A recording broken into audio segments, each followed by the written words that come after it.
reveals his plans to his servants, the prophets.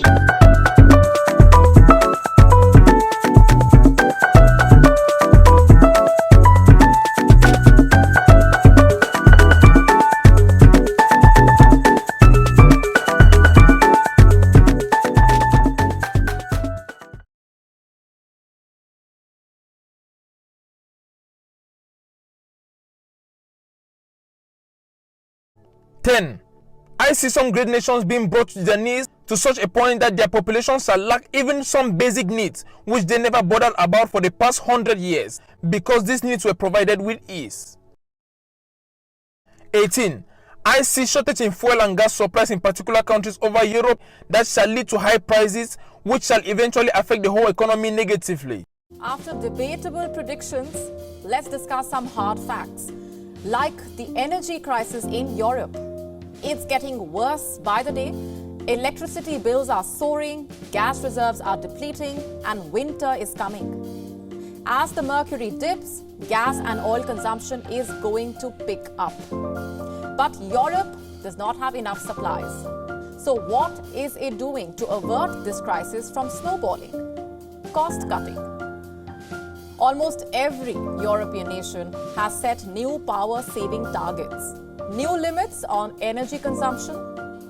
Take the case of Greece. It has told the public sector to turn off lights or face consequences. What sort of consequences?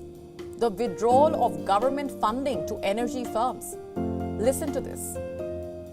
Reduce the air conditioning. Maintain the heaters. Remember to turn off the lights so we are not wasting energy. The lights on government buildings do not still be on at midnight. We are asking basic things. In France, the government is taking similar steps every day. As the evening descends, the lights are dimmed, the monuments go dark, the fountains stop running. French cities bear a desolate spectacle. The scale of the crisis can be gauged through this story. The Eiffel Tower switching off its twinkling lights. The most visited monument in the world could go dark an hour earlier than usual. French citizens say their prospects look gloomy. It's a bit gloomy. It's sad, especially buildings like the Place des Beaux. Arts behind me are usually magnificently lit up, even with little light. So we know there is a crisis. The question is, how bad could this get, and is there a way out?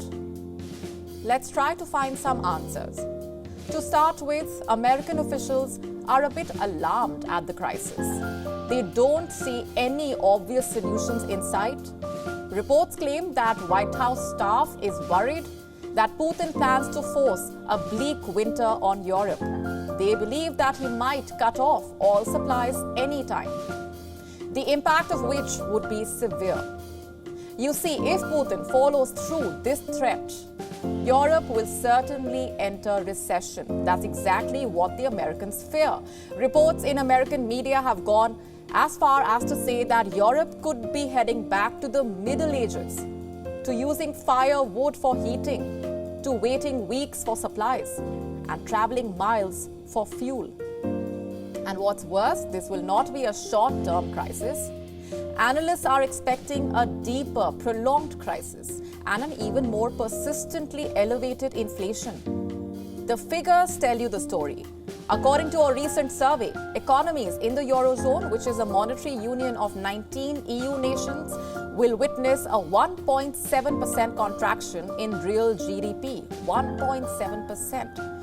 And some European nations will be worse off than the others.